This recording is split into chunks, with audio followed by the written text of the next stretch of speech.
야곱아 너를 창조하신 여호와께서 지금 말씀하시느니라. 이스라엘아 너를 지으신 이가 말씀하시니라. 너는 두려워하지 말라. 내가 너를 구속하였고 내가 너를 지명하여 불렀나니 너는 내 것이라. 오늘도 살아계셔서 역사하시는 아버지 하나님, 주님께서 복주시마 약속하신 주님의 날 은혜로이 오전 예배를 마칠 수 있도록 인도하여 주시고 오후에 소망 나누기 시간을 갖게 하여 주시니 감사와 찬양으로 영광 돌립니다. 부족한 저희 입술을 통해 그간 주님이 저를 만나 주시고 그간의 주님과 동행하면서 함께 하셨던 일들을 증거하며 은혜를 나누고자 이 자리에 섰습니다. 주님께서 저희의 입술을 열어주셔서 오직 주님께 영광 돌리는 시간이 되게 하여 주시옵소서. 이 자리에 모인 우리 온 성도들에게도 큰 은혜의 시간이 되어 도전받고 또 큰 소망을 갖고 살아갈 수 있도록 축복하여 주시옵소서. 우리를 죄악에서 건져주신 예수 그리스도의 이름으로 간절히 기도드렸사옵나이다. 아멘. 부족하지만 저를 이렇게 단에 세우셔서 간증하게 해주심을 하나님께 먼저 영광을 드리겠습니다. 제가 제일 못하는 게 두 가지 있습니다. 하나는 운동을, 제가 좀 날씬해 보여도 운동을 못합니다.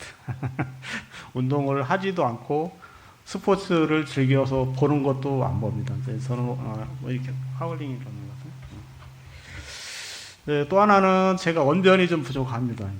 언변이 부족한데 하나님이 이 자리에 세우셨으니 하나님이 저희 입술을 벌려주실 거라고 생각이 되고요.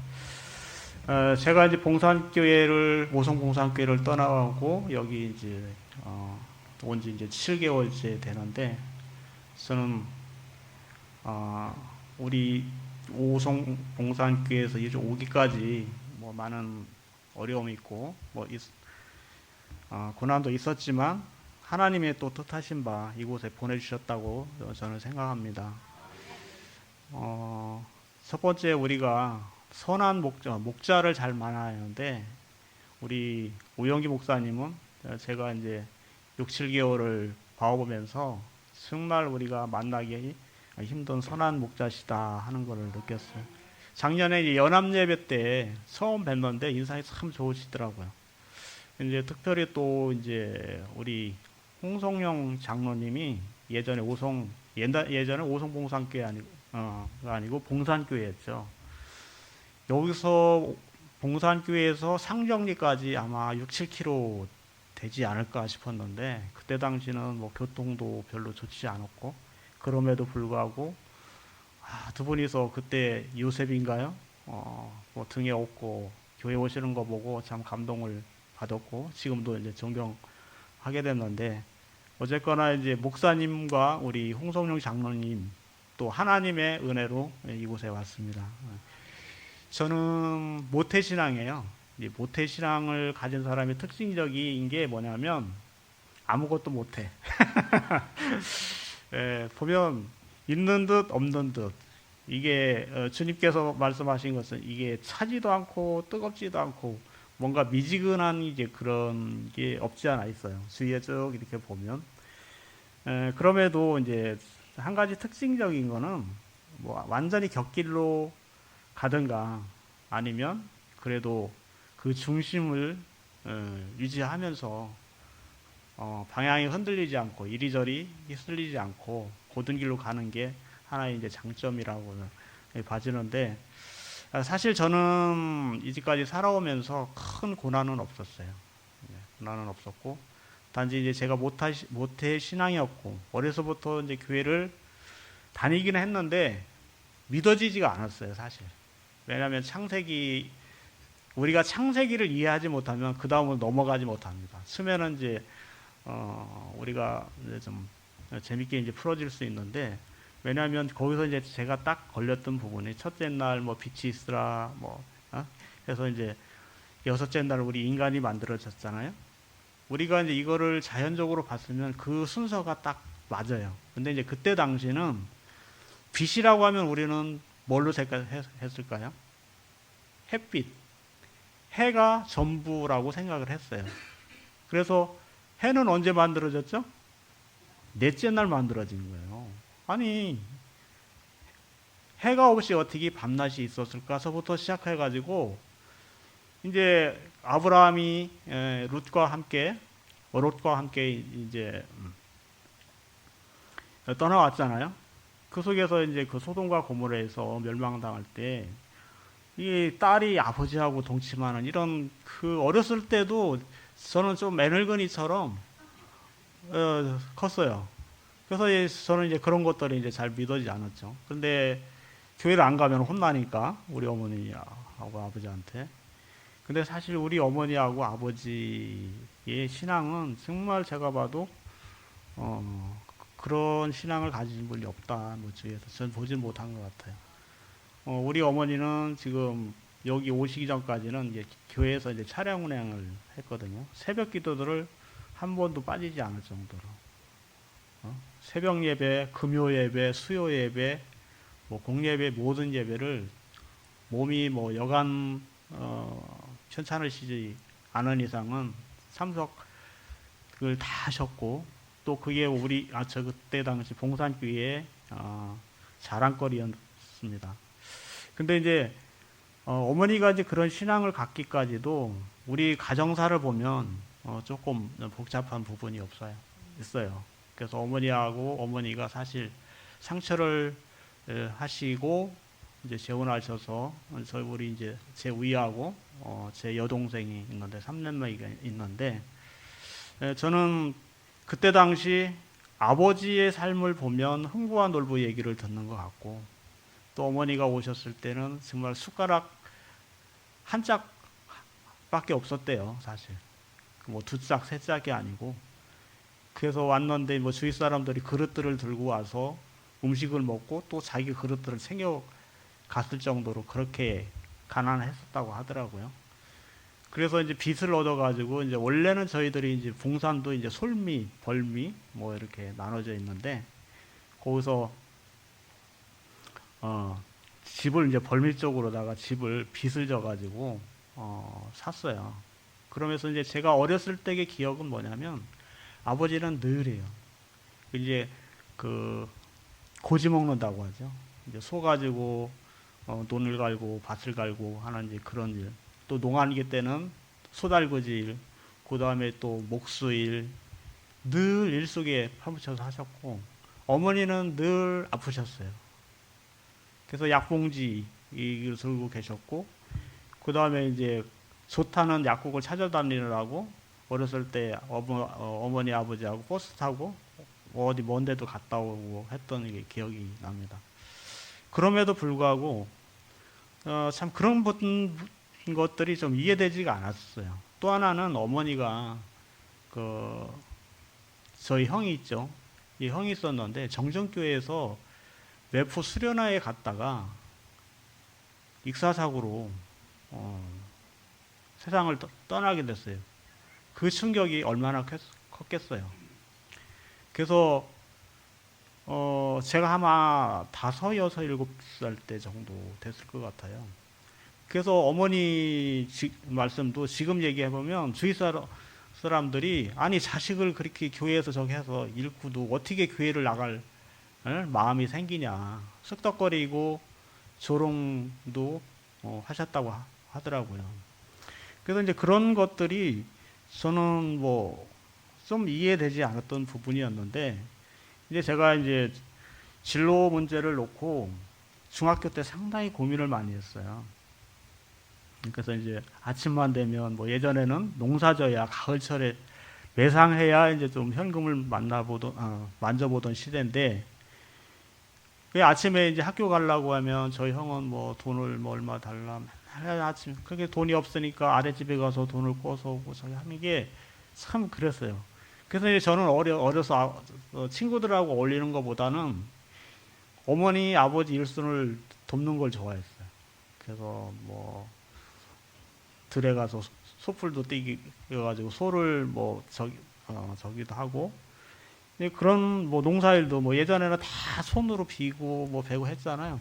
전 초등학교 때도 그런 뭐 고등학교 때까지 뭐 사회생활 거의 뭐 지금도 조금은 뭐 제가 농사를 조금 짓고 있긴 하지만 그랬어요.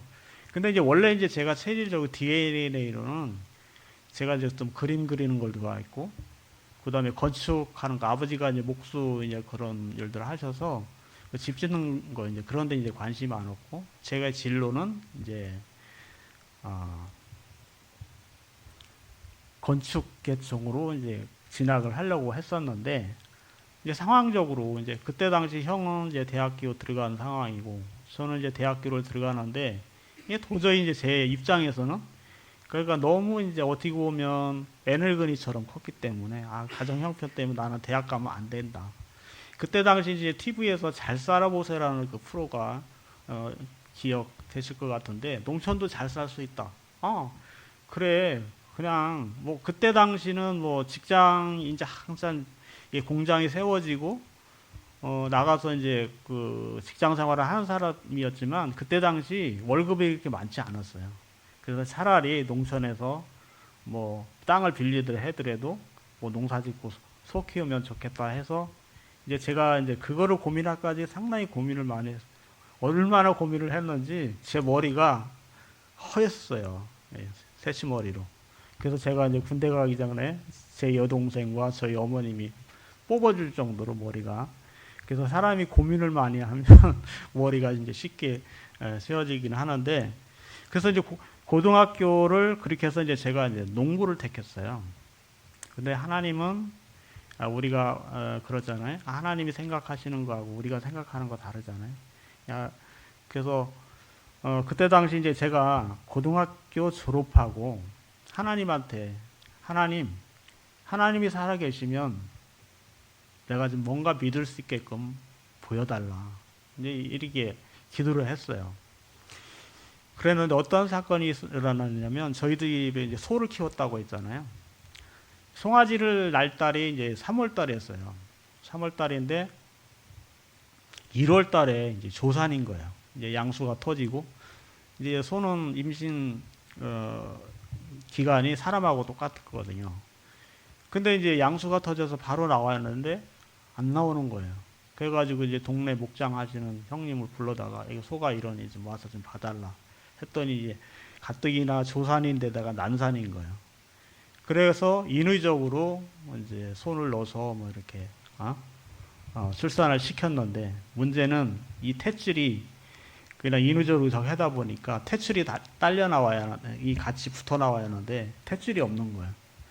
그러더니 가망이 없는 거죠. 완전히 이제 거의 죽은 송아지나 다름없죠.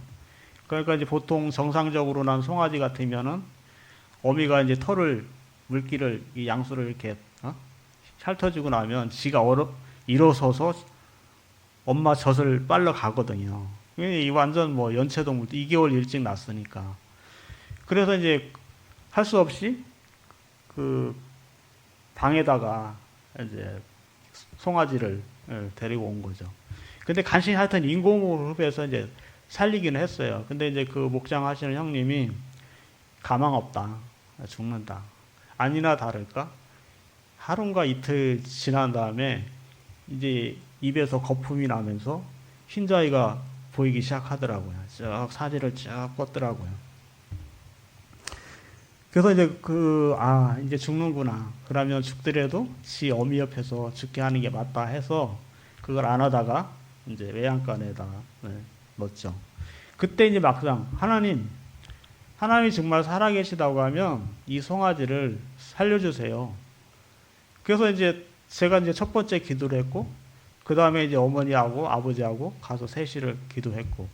근데 이제 성경에 보면 예수님이 그냥 말씀과 동시에 기적이 일어났는데 뭐 여전히 그대로인 거예요. 그래서 이제 외양간에 들어가 가지고 이렇게 이제 만져보니까 겨드랑이 외에는 다 싸늘하게 식었더라고요. 근데 왜 그때 당시 실망이 안 됐는지는 모르겠어요. 그래서 3번 정도 제가 기도를 했던 것 같아요. 하나님, 정말 하나님이 살아계시다면 이 송아지 살려주시면 제가 믿겠습니다. 그러던 차에 이제 저녁이 됐어요. 근데 이제 조금 있다가 아버지가 상당히 이제 감정이 여리셨거든요. 그래서 우시는 거예요, 아마. 그러면서 저보고 송아지를 갖다 버려라. 근데 이제 어머니는 이제 그때 부엌에서 군부를 떼다 마시고 뭐 그게 좋은 일이라고 송아지를 버리냐고. 밤에 갔다 저기 하라 처리하라 이렇게 됐던 거죠. 그러다가 이제 저녁이 돼가지고 밥상을 차려놨는데 이게 뭐 그렇죠. 그때 당시 송아지가 한 20만 원, 30만 원 하던 송아지가 처음으로 150만 원까지 올라가던 그때 당시 83년도. 그래서 그러다가 이제 저녁이 됐는데 어머니가 이제 외양간 뒤에 이제 화장실이었는데 화장실 가시다가 이거 천막을 이렇게 열어본 거예요. 그래서 송아지가 살아서 이렇게 앉아 있는 거예요. 그래서 소리를 막 어머니가 이제 송아지 살아났다. 가서 보니까 정말 이렇게 살아있는 거예요. 그래서 이제 그때 당시 아까도 말씀드렸죠. 이제 송아지 한 마리가 이제 150만 원 정도 했는데 이게 이제 조사낸 데다가 보통 이제 3개월 키워서 젖을 떼서 이제 파는데 이제 그 세상에 이런 일을 보면 처음에 이제 어느 짐승이고 처음에 사람 손에 손 그 짐승들은 사람을 따라요. 그 자기 어미보다. 이 송아지가 이 개마냥 사람을 절절절절 따라다니고 이제 저기 했는데 이 배꼽에서 보니까 이 고름이 뚝뚝뚝뚝 떨어지더라고요. 그래서 이제 털이 이제 까칠한 거예요. 그때 당시 이제 서울 청주의 서문교 고속버스 터미널 옆에 가장 큰 가축병원이 있는데 거기 가서 이제 페니실린 주사를 마치고 해서 이제 살아났죠. 근데 이제 사람이 그때 당시 이제 아버지가 봉산교회에 오셔서 이제 그때는 참 그 초라했어요. 그래서 아버지가 목수이시다 보니까 뭐 지붕에 올라가서 물 새는 거 양동 떨어지는 거 봐서 올라가서 고치시고 저기 하다가 교회를 져야겠다 이제 그런 마음은 있는데 그때 당시 봉산교회는 정말 어머니가 이제까지 그 목회자를 섬긴 분들이 거의 30명이 넘을 정도로 역사는 우리 공복교회하고 1년 늦더라고요.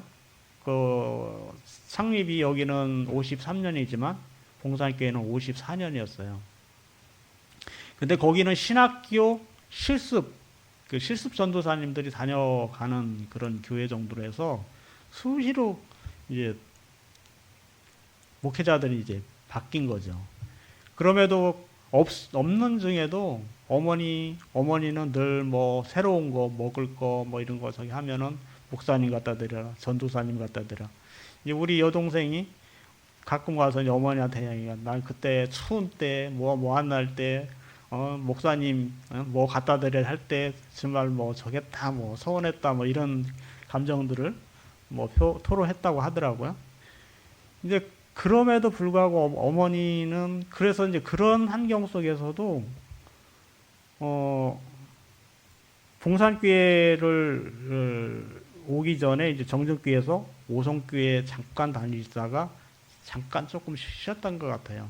그래서 제가 이제 어머님은 어떻게 해서 하나님의 살아계심을 체험했냐. 그런데 특별한 체험은 없으시고, 그러니까 이 교회를 안 나가니까 이제 꿈속에서 네가 그러고도 병 낫기를 바라느냐. 이제 그러셔서 이제 정신 차리고 이제 교회를 다니셨는데 어느 순간에 이제 그 모든 질병들이 이제 치료 되신 거죠. 사실 뭐 기적을 말한다고 하면 뭐 저는 하루 종일 얘기해도 이제 끝이 없습니다. 정말 간증거리가 끝이 없는데 사실 그거예요. 성경에서 말하는 거는 보지 않고도 믿는 것을 우리가 이제 원하시죠. 그게 가장 큰 복이잖아요. 근데 그러한 체험을 했음에도 불구하고 안 믿는 사람, 끝까지 안 믿는 사람이 있고 또 그걸 의심하는 사람이 있어요. 그게 저였어요. 왜냐면 그때 당시에는 다, 정말 하나님이 살아계시다. 죽어도 내가 봐도, 온기도 없고 차가웠던 그 송아지, 지푸라기를 덮어놨던 그 송아지가 살아났으니까. 근데 시간이 지나니까 의심막이라고 하죠, 이게. 뭐 예수 믿는 사람들만 이런 기적이 있나? 예수 안 믿는 사람들도 이런 기적이 있어. 그러니까, 그래? 이제 그러면서 그 위로 계속 교회 아래 이제 그 신장병으로 고생하셨던 분이 비관해서 농약 먹고 이게 자살 시도했던 사람이 이제 우리 성도들이 가서 기도해 주면 치료되는 거, 이 그런 걸 봐도 그때 당시는 믿어지는데 그게 안 믿어지더라고 지나면. 근데 이제 결국 제가 어디에서 꼬꾸라졌냐면 제가 이제 직장 생활한 것도 원래는 제가 이제 아까 말씀드렸죠, 농사 짓기로 했었잖아요. 근데 이제 농한기 때 이제 제가 이제 86년도 9월 달에 이제 제대를 했는데 그때는 통일벼를 심어서 일찍 추수가 끝났어요. 그러니까 이제 저는 어떻게 보면 노는 데는 취미가 없어요. 그냥 뭐든지 일하는 걸 즐겨하거든요. 그래서 일을 뭐 거거지로 하는 게 아니고 늘 즐거운 마음으로 하거든요. 뭐 어떤 일을 하든. 이제 그런 걸 하나님께서 이제 저를 그런 은사를 주셨는데, 그래서 이제 그 농한기를 그냥 잠깐 겨울 이제 직장 다니면서 그 다음 이제 그만두고 내가 이제 본격적으로 농사일에 뛰어들겠다 이렇게 했었는데, 이제 어머니가 그 봄에 되면서 이제 그만두려고 하니까 뭐 노발대발 3년만 다녀보고 그때 가서 네 생각이 변함없으면 그렇게 하라 하던 중에 제가 이제 퇴근하고 집에까지 걸어오려면 20분 이상을 걸어와야 하거든요. 그러니까 이제 심심하니까 이제 복음성가도 불렀다, 찬송가도 불렀다 하는 순간에 갑자기 이제 제 입에서 군대에서 약간 체험을 했어요. 기도하는 중에 약간 이제 방언이 딱 터져, 이게 뭐지? 이제 그러던 중에 또 이제 다시 이제 정상적으로 우리말이 됐고, 그러던 중에 이제 그때는 뭐 제가 이제 제어가 안 되는 거예요, 입이. 누가 옆에서 보면 완전히 미친 사람인 거죠. 그래서 하나님, 이게 방언이라는 건 들었으니까 이건 방언이라고 알겠는데, 그러니까 방언하는 사람도 뭐 따다다다 뭐 이렇게 외마디로 이렇게 하시는 분인데, 저는 그게 아니고 일상 그 생활의 어떤 언어 이제 그런 식으로. 그래서 그 방언을 그냥 나라로 친다고 하면 한 나라의 그 방언이 아니라 뭐 5가지고 10가지고 다 다른 방언으로 해주세요. 그러면 바뀔 정도. 그래서 이제 제가 그때 당시 완전히 이제 무릎을 꿇었죠. 근데 이제 제 신앙이 그래도 잘하지를 않았어요. 근데 이제 결국 나중에 아버지가 2005년도에 돌아가셨는데, 그 과정이 정말 저는 이제까지 살아오면서 어머니 아버지의 기도가 없었다라고 하면 아직도 이제 제 신앙이 이제 자라나지 않았을까, 자라지 못했다 이렇게 생각이 되는데, 이제 그런 것들이 있었기 때문에 제가 이제 그 이후로부터는 뭐 하나님을 인정하고 그 나름대로 열심히 하려고 했는데, 제가 이제 그때 당시 교대 근무를 했어요. 그래서 아직까지 그 어떤 돈에 대한, 왜냐하면 제가 그 돈 때문에 그 저기를 포기했잖아요, 진로를. 돈에 대한 욕심이 그때까지도 강했던 거예요. 근데 아버지는 저를 바라는 늘 기도가, 장로 아들이 돼가지고 주일성도 제대로 못 지키고 저렇게 하는 게 크게 늘 안타까우셨던 거예요. 근데 이제 제가 이제 2003년도에 제가 회사 일로다가 이제 이집트를 가게 됐거든요.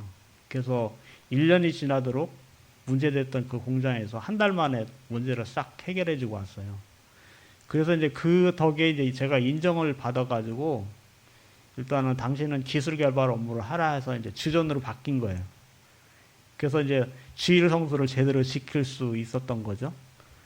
그러던 중에 아버지가 나를 부르더니 내가 너를 위해서 10년 동안 주일 성수 지키게 해달라고 기도를 했더니 이제서 들어주셨구나 하면서 이제 눈물을 흘리시더라고요. 저는 그때 충격을 먹었어요. 아버지가 이런 마음을 가졌었구나. 직접적으로 표현은 안 했지만 이런 기도를 하셨구나. 그래서 이제 제가 이제 그 이후로부터는 내 욕심 차리지 않고 아버지의 그 신앙, 그래서 이제 2005년도 1월에 이제 돌아가셨는데, 아버지가 돌아가시나니까 우리 이제 성도들이 아버지를 그리워하면서 저는 이제 아버지가 대표 기도할 때 막 눈물을 흘리면서 기도하는 게 창피했었는데 돌아가시고 나니까 그 아버지의 신앙, 아버지의 그 간절한 하나님에 대한 사랑, 성도의 사랑, 그게 정말 이런 것이 장로구나. 어? 그런 게 느껴진 거죠.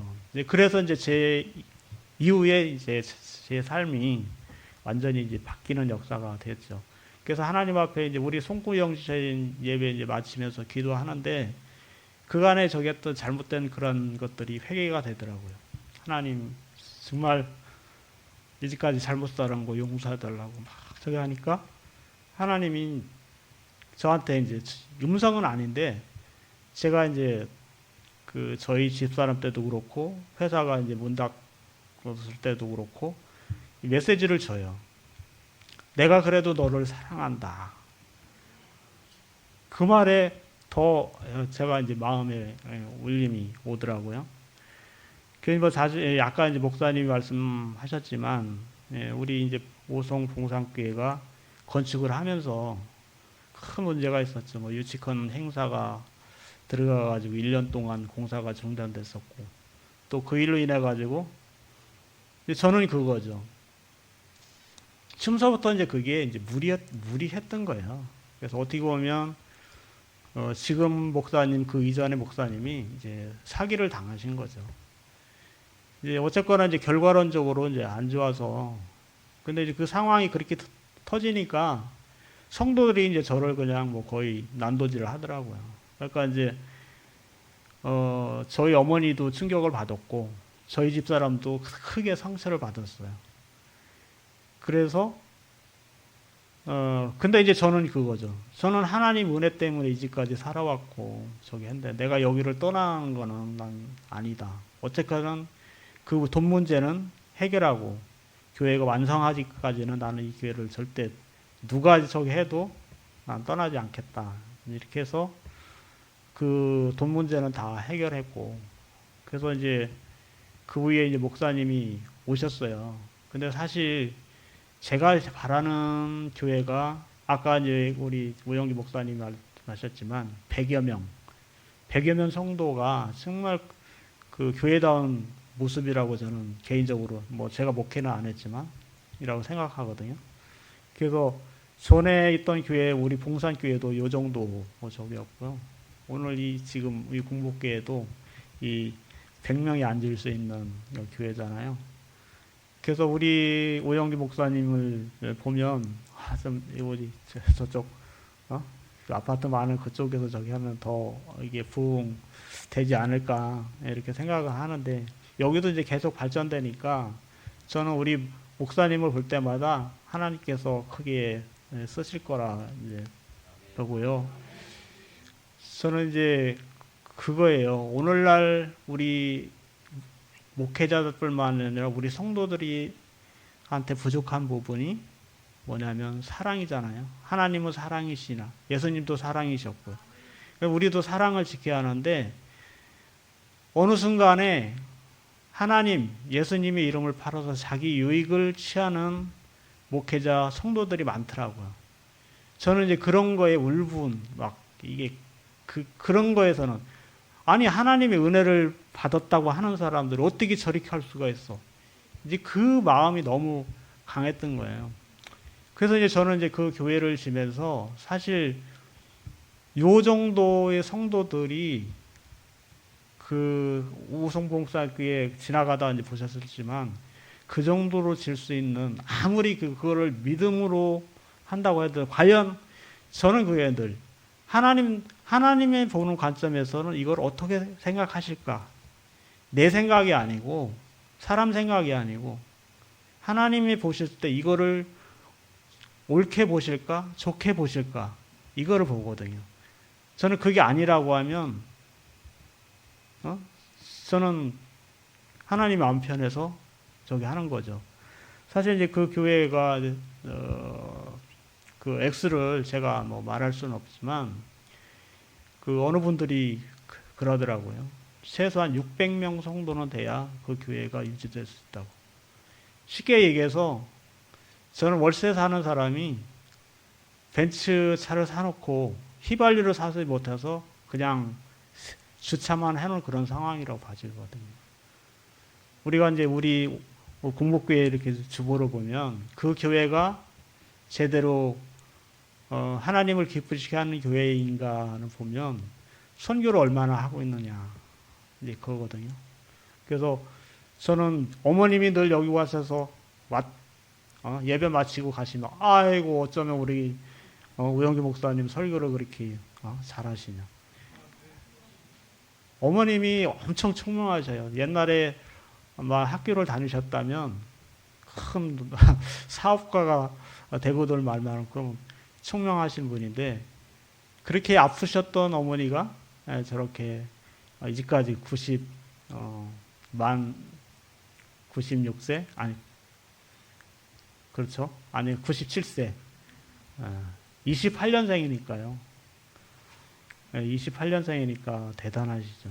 그래서 저는 지금도 이제 어머님이 여기 이제 새벽 예배는 참석하지만 아침에 새벽에 일어나서 예배, 하루 종일 기독교 방송 시청하시는 거, 주무시기 전에 또 예배 드리는 거. 그 신앙은 아직도 이제 저는 따라가지 못하죠. 따라가지 못하는데 어쨌거나 어머니의 기도, 아버지의 그 기도, 아버지가 돌아가실 때에 믿는 사람들이 어떻게 돌아가시는지를 보여주셨고요. 안타까운 거는 사실 이제 먼저 그 목사님한테 또 성도들한테 이제 상처 입고, 그 다음에 이제 지금 현재 이제 그 목사님하고 상처 입어서 저는 그거예요. 우리는 사람을 보는 게 아니잖아요. 하나님을 보는 거잖아요. 신앙 안에서 뭐든지 그 어떤 쪽이고 사람 때문에 실망돼서 직장 떠나는 사람도 있고 목사님 때문에 교회를 떠나는 사람이 있는데 그거는 저는 어리석은 짓이라고 생각하고 어머님이 55년 동안 지켜온 교회 어머님이 돌아가실 때까지 섬기를 섬겨야 한다 생각을 하셨는데 작년 12월에 어머니 입장에서도 아들아 네가 여기 있어야 할 자리가 아니구나. 아니다. 어머니가 결정해 주셔서 어머니는 이 영에 그만큼 하나님과 가까이 하시기 때문에 꿈을 통해서나 이 영안이 저보다 더 밝으시거든요. 그래서 이제 제가 이제 안타깝게도 지금 시간이 너무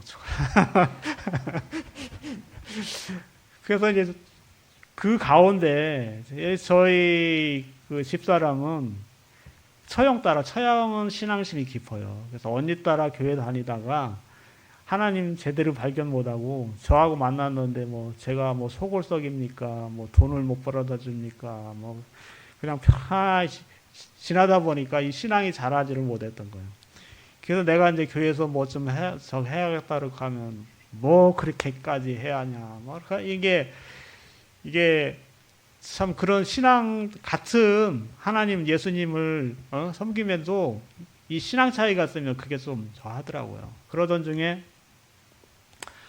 우리 김태욱 집사 좀 하나님이 살아계심을 체험하게 해주십시오 했던 게 이제 작년 8월에 이제 그 만성 골수성 백혈병이 발견됐고 그 수치가 이건 상상을 초월할 수밖에 없었거든요. 그 상황에서도 작년에 이제 의료 파업이 있었잖아요. 누구 빼고로도 할 수 없는 그 진료를 바로 진료받을 수 없고, 왜냐면은 그 하나병원에서 응급실로 가라. 큰 병원 응급실로 가라 했는데 막상 응급실 가니까 외상 중증 환자에는 안 받겠다는 거예요. 뭐 더군다나 이제 그 장모님이 그 병이 발견되고 3개월 만에 돌아가셨는데 그때는 폐암 넘어 돌아가셨는데 나는 60도 못 살고 죽는구나. 이제 엄청 이제 비관하고 있었던 거죠. 그래서 제가 이제 주일날은 이제 새벽 기도가 없어서 교회 가서 하나님 주님이 뜻이 있겠죠. 그랬더니 이제 하나님이 저에게 깨닫게 해주신 건 내가 너보다 그를 더 사랑한다. 그 메시지를 주시더라고요.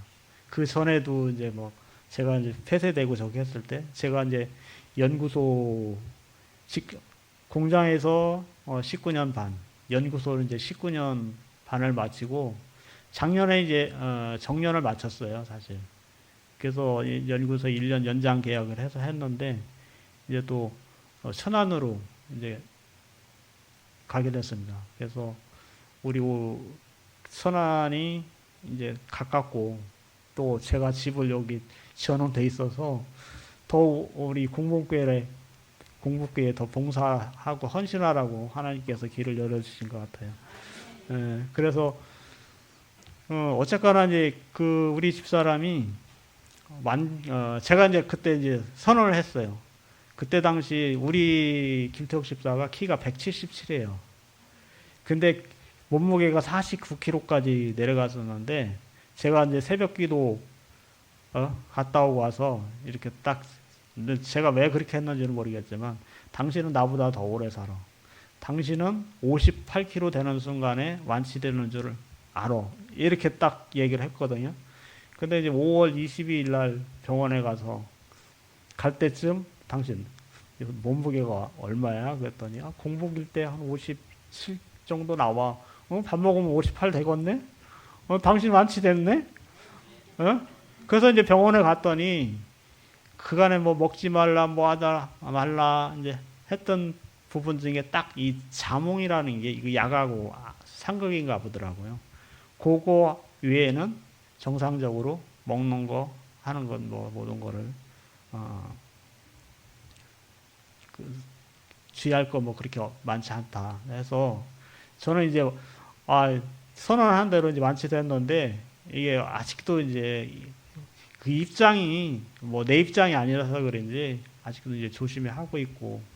근데 지금 막 안타까운 거는 장로의 가정에서 이게 부부가 아들도 이제 둘로 나눠가지고 작은 아들하고 엄마는 다른 교회 가고 이제 큰 아들은 또 내 편에 서서 이렇게 오는 게 이게 조금 성도들한테 아직은 제가 이제 부족하고 저기 하지만 어쨌거나 하나님은 모든 길을 예비하시고 준비해 주시는 하나님이거든요. 우리가 사람도 그렇잖아요. 나를 신뢰해주고 믿어주는 사람은 뭐 하나라도 더 주시고 싶으신 거잖아요. 하나님도 마찬가지예요. 하나님도 오직 하면 나를 믿어주는 것만으로도 뭐로 삼아주겠다? 자녀 삼아주시고 의인 삼아주시겠다는 거잖아요. 얼마나 이 놀라운 측이에요. 그래서 예수님, 우리가 하나님을 우리가 이제 보통 생각할 때, 제가 이제 그 순간부터 방언을 받고 성경을 깨닫기 시작하는데, 아까도 말씀드렸죠. 창세기를 이해하지 못하면 그 다음으로 이어지지 못한다고. 창세기가 이해되는 게 모든 게 싹 일순간에 다 믿어지게 되더라고요. 그래서 우리가 이제 하나님은 뭐 죽은 조상 정도로 이렇게 생각하시는 분들이 많으니까 문제가 있는 거예요. 그죠? 뭐 부처님도 사람이잖아요. 근데 예수님하고 부처님하고 다른 건 하나님은 본자가 없다고 했어요. 그래서 하나님의 형상을 통해서 우리를 창조하셨다고 하지만 하나님이 모습에인지 아니면 인성에서인지 영의 어떤 것인지 그거는 우리는 몰라요. 그러나 단지 예수님은 이 땅에 우리 인간들을 위해서 오셨잖아요. 쉽게 얘기해서 우리가 비유적으로 얘기한다고 하면 내가 키우는 개미가 너무 사랑스러워. 그러면 내가 그 개미가 되어줘야 되는 거잖아요. 그러니까 사람이 개미가 되어준 거예요. 예수님이. 얼마나 놀라운 그 사랑이에요.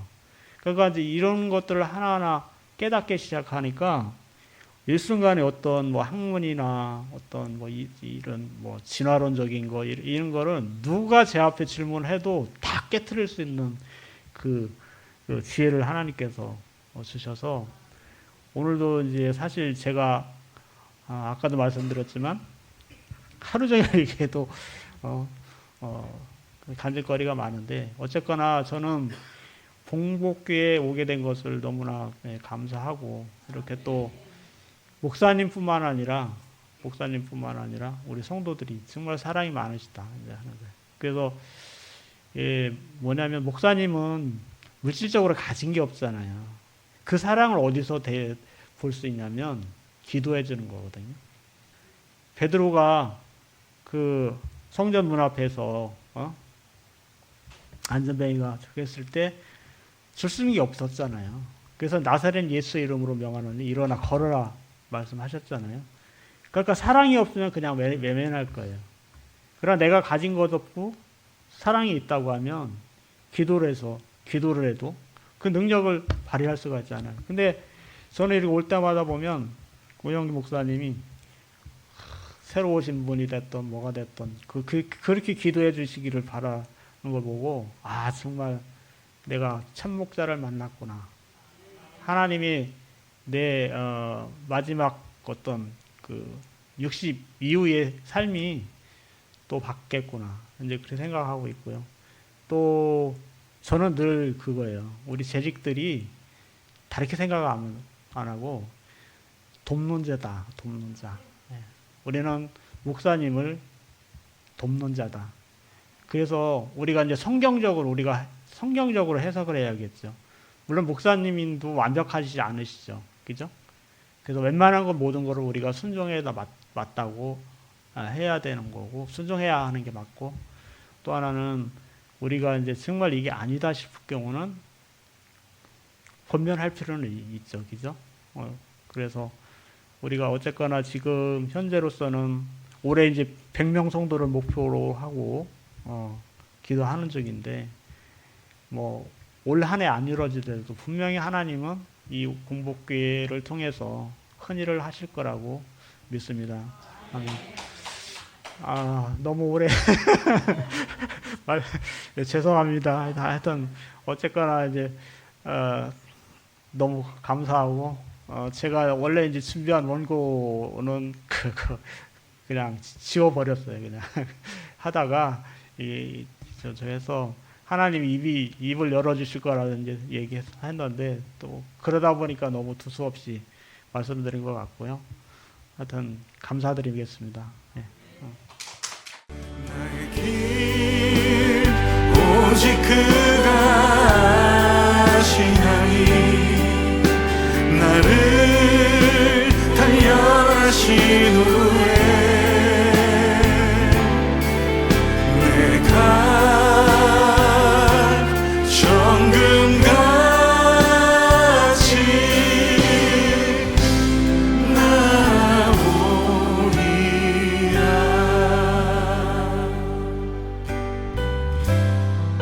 주가 보이신